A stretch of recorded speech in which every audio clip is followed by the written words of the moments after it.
La-di-da, it's Tom Torero, podcast 44 on the Purple Pill. I've just come back from the Brecon Beacons, which are the hills, you could say mountains of South Wales. Very, very snowy. So nice and raw, reminded me of Iceland. I'm here just for a few days, packing my things. I've got a street hustle session on Saturday, doing some coaching Sunday, and then I think it's Tuesday, I fly out to South America for some shenanigans with my original day game wing from 5 years ago, Rami the Great. Him and I are going to Colombia via Miami. So Pablo Escobar shenanigans and debauchery, just without the cocaine, chasing day game instead of narcotics. But anyway, it's going to be fun. A couple of things to say before we kick off with the Purple Pill topic today. First of all, thank you very much for all the feedback I got on last week's podcast, 43. And a few married guys and guys with kids contacted me to say, Tom, I really enjoyed the podcast, but, don't have a go at us. And yeah, fair play. Maybe I was ramming the polygamy player thing too much. Remember, I'm giving my opinions because this is my podcast, but I understand not everyone's going to be a perpetual player. Can you be in a marriage, a relationship? Can you be a father from a position of strength? Yeah, I think it's an incredibly hard thing to do. It's a massive decision. It's rare to find a guy in a relationship or a long marriage who's holding the frame. He's badass. He's still alpha, but it can be done. And massive respect to guys that make that decision, especially after their player years. They cash in their chips. Having kids is an amazing thing to do. Huge responsibility. I taught kids for many years, remember, between the ages of 5 and 11. So I'm well aware of what it entails. My sister has 4 boys. So, yep, I'm very aware, and massive respect to you if you decide to do it. Remember, it's not for me to say how another man should live his life. I'm not going to judge you how you live your life. Likewise, you shouldn't judge me. We'll come on to that with the Purple Pill topic today. And as long as you're in a relationship, any kind of relationship, as I've said, from a position of strength, and you maintain male-female polarity, and you hold the frame, then it's all good, okay? So that was that. Secondly, what was the second thing? Yes, thank you for all the guys who contributed questions for my new hardback textbook called Street Hustle. My writing is done. It's a huge relief. 70,000 words now, so it's the length of a PhD.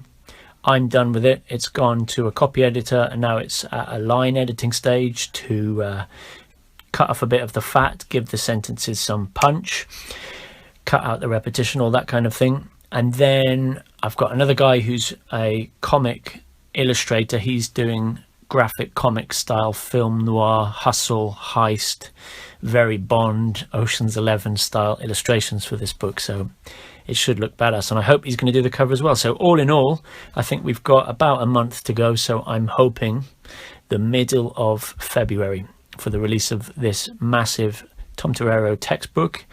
They say size doesn't matter, but just wait till you see this. It will impregnate you with knowledge. It's everything that I've done in the past 5-6 years, from my days with Date Against the Machine and the Girlfriend Sequence, Conversation King, Conversation Ninja, and then on to Badass Buddha, my other books. All those ideas, they've been fermenting, and I want them all in one place. I want them all on paper. I'm tired, like I said before, of other people nicking my stuff without asking permission, or just blatantly stealing it and copying it word for word. So once it's in a book, I can just point people to it. And those guys that contributed questions, well, the third part of the book has 100 questions, the 100 most common questions that I get asked. About 20 of those questions that I was sent are in the book, so you might see your question in there.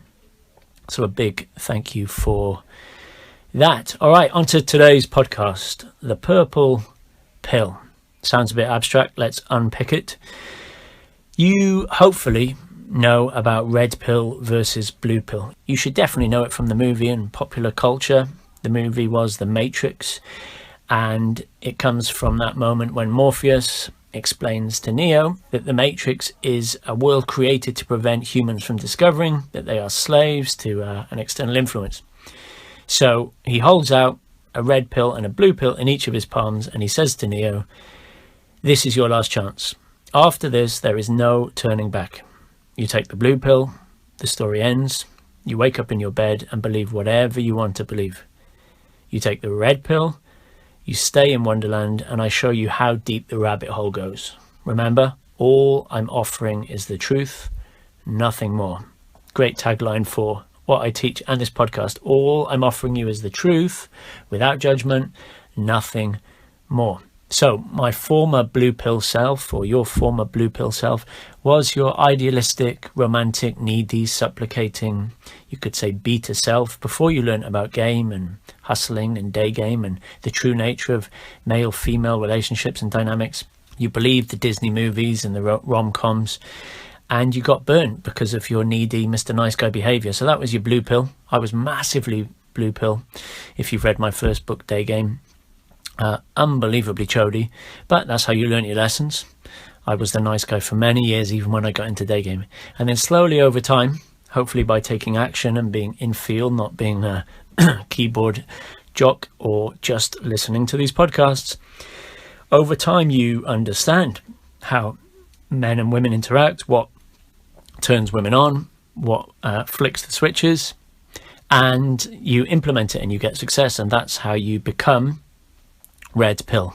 I don't think you can just become red pill from reading about it, talking about it, getting depressed about it, discussing it online on internet forums, because you might theoretically understand it, but you have to face it. You have to climb the mountain. It's like mountaineering. You can't really understand mountaineering from third person movies and reading books on mountaineering technique. You have to go and face the mountain, the ice or the rock. You have to struggle. And you have to make it instinctive. You have to internalize all these things through actually doing it. So I can't stress that enough in this podcast. One way to stop worrying about the true nature of red pill, which is today's topic, is to enjoy it and to use it as a loophole, to use this knowledge for your benefit. Quite simply to pick up girls, to get laid more, which will in turn make you happier for a while. It's not the eternal source of happiness, but a lot of guys are focusing on this. They're trying to go about it in roundabout ways, like I call snake seduction. And if you can just go up to a girl in a coffee shop or on the street, have a flirt with her, get her number, take her on a date, sleep with her, see lots of different girls, it's a great part of your life, the player lifestyle, and it can lead to travel and adventures and, as I say, living the movie, not just watching the movie. So that's red pill versus blue pill. Now, what do I mean by purple pill? Because you'd assume that the transition is obvious. You start as a blue pill, and then you learn this stuff, hopefully by doing it, and you become red pill. But that's not actually what happens. From blue pill to red pill, it's quite a slow process with ups and downs. It's quite brutal because you have to face these rejections when you open girls and girls flaking, and you have to accept token LMR, and you have to accept your needy behavior in relationships if she's really hot, clingy behavior, remember, affection, addiction that I talked about last time. Or even worse, like I've hinted at, you do no day game, you do no cold approaching, you stay at home, you read loads of books like The Selfish Gene or the Rollo Tomassi stuff, or even worse, you just go through blog after blog after blog on the so-called manosphere. You understand red pill concepts theoretically, but if you're not swallowing that red pill with taking action, it leaves men extremely angry, depressed, bitter, cynical. They lose all hope. It's like pure nihilism.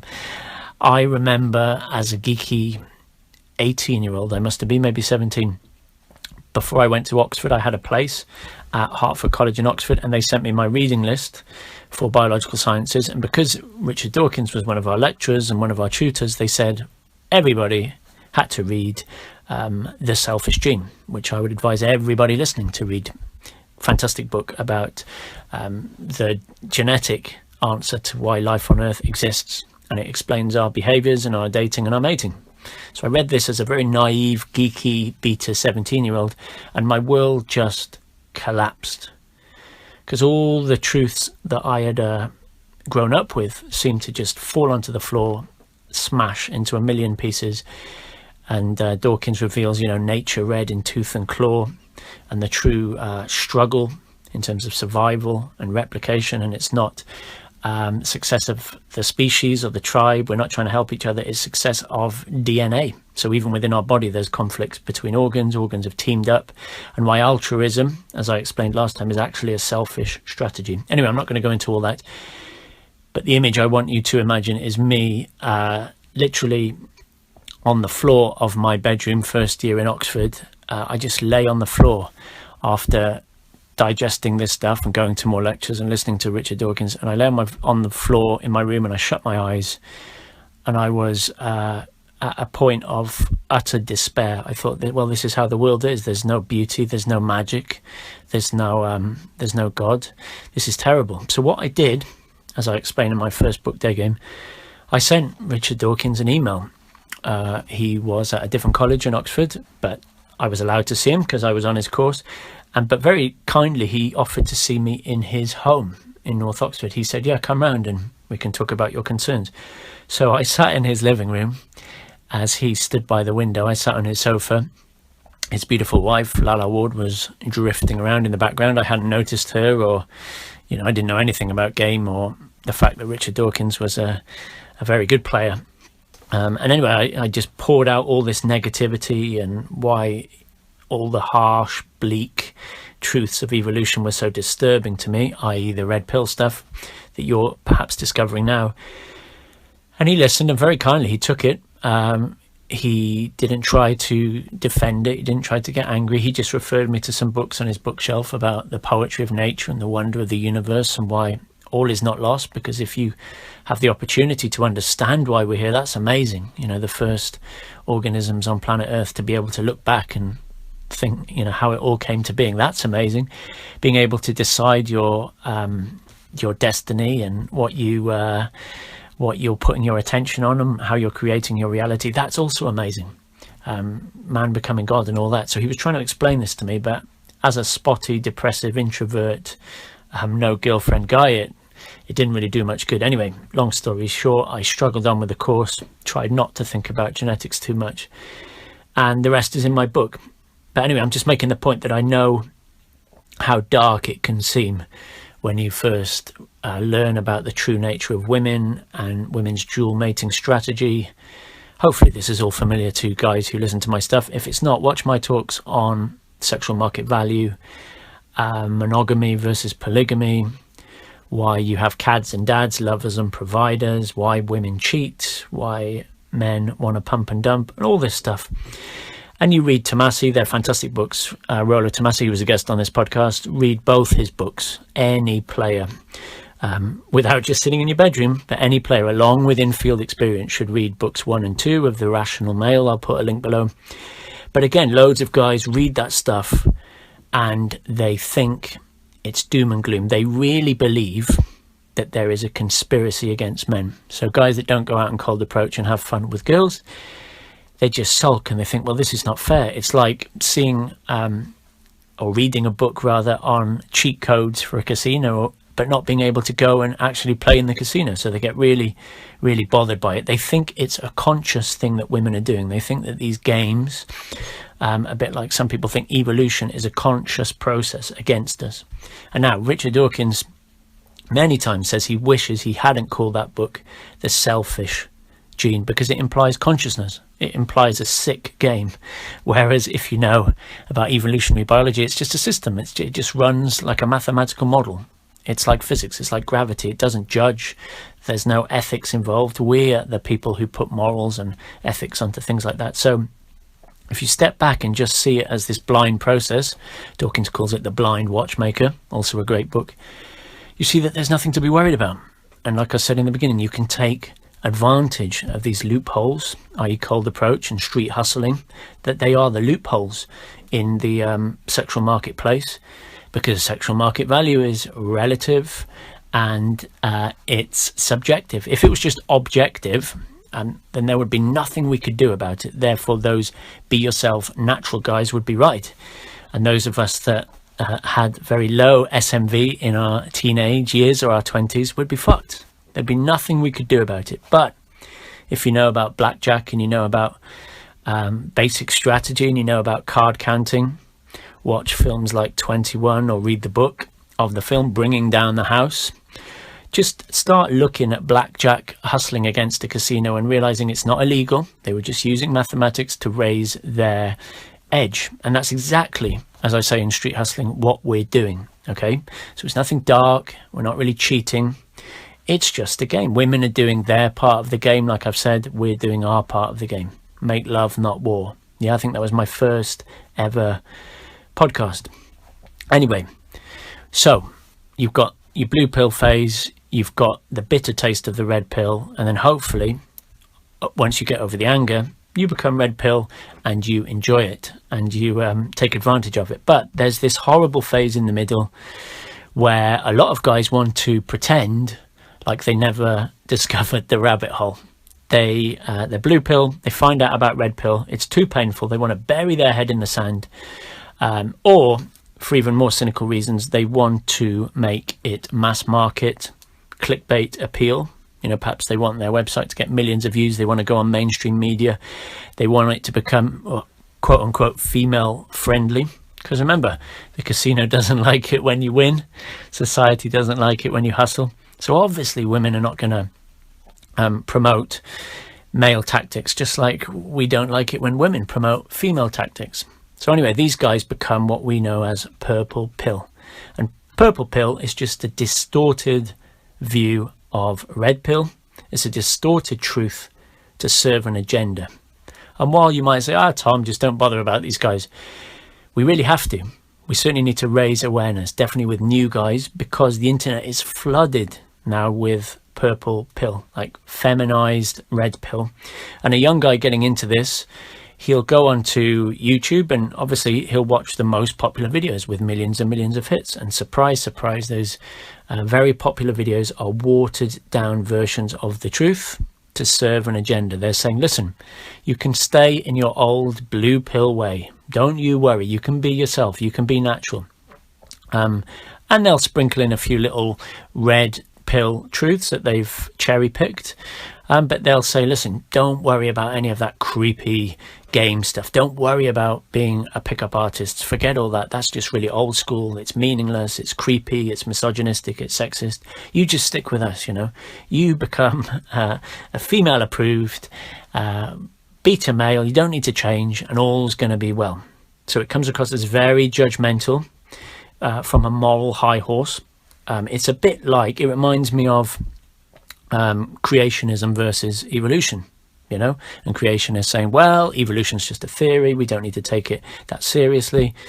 And they cherry pick the bits of science that they like. They come up with horrendous things like Scientology, cult-like things.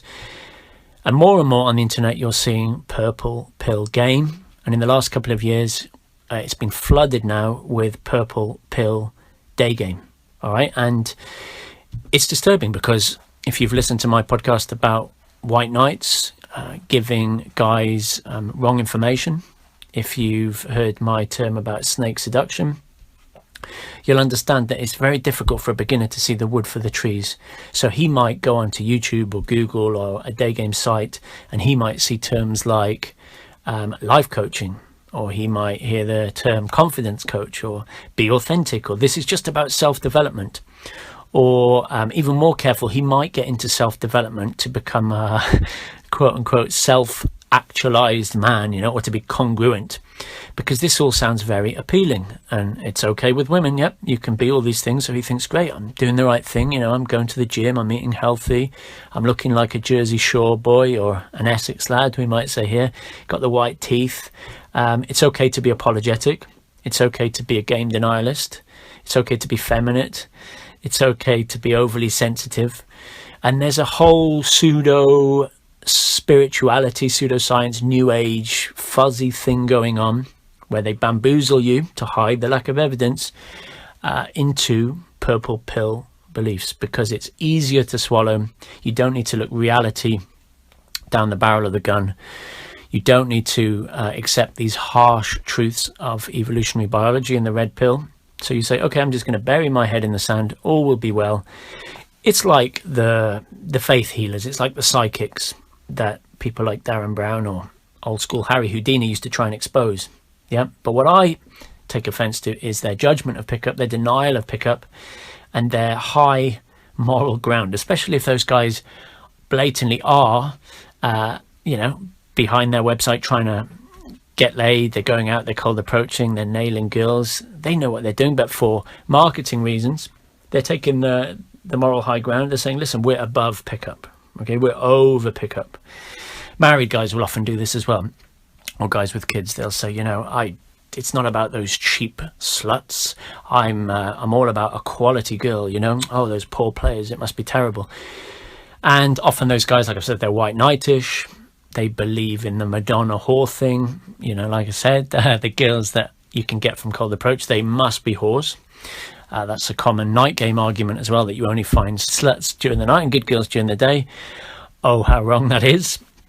And that's the purity fantasy, yeah? If you can make guys believe they're perfect angels and demon girls, then that's very good to sell, And those guys will say things like, we don't rate girls. We don't believe in that. We don't use pickup language. It's offensive to women. So it's all very PC. It's all very watered down. It's all very idealistic. It all comes back to the earlier Disney romance things I said. It's a bastardized form, and I simply don't like game apologists, like I don't like evolutionary denialists. So it needs to be raised. It needs to be raised without getting reactive and starting a war within men. I'm raising it just so I'm encouraging you to take a good, hard look at the true nature of men and women. I'm encouraging you to read evolutionary texts related to red pill and game and day game and street hustling. I'll put a few below if you still haven't seen my reading list. Just so you can take it on the chin, you can get through that period where it stings a little bit, and then you can reach this acceptance, this enlightened stage. So coming back to how do we not get angry and bitter about all of it? Remember, are you spending more time online and reading about the true nature of all this stuff, or are you using it to your advantage in field? You going out there as the lover, not the provider. You've got a little harem going on. You're not getting reactionary with girls.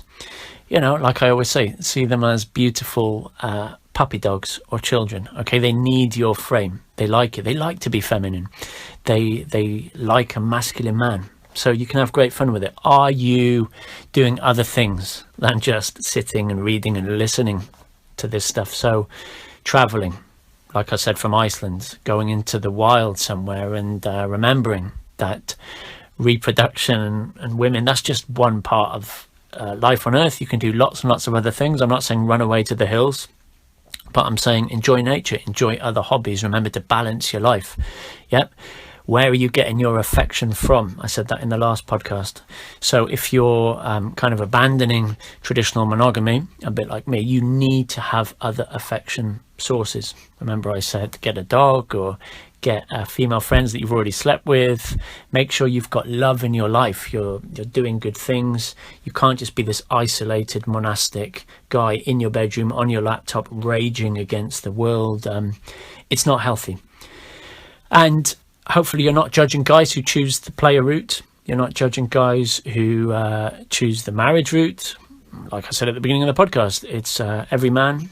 He takes this information, hopefully, and then he makes that choice himself. And it's not an easy choice to go through. Very, very recently, I had to really, really think about my future in the game.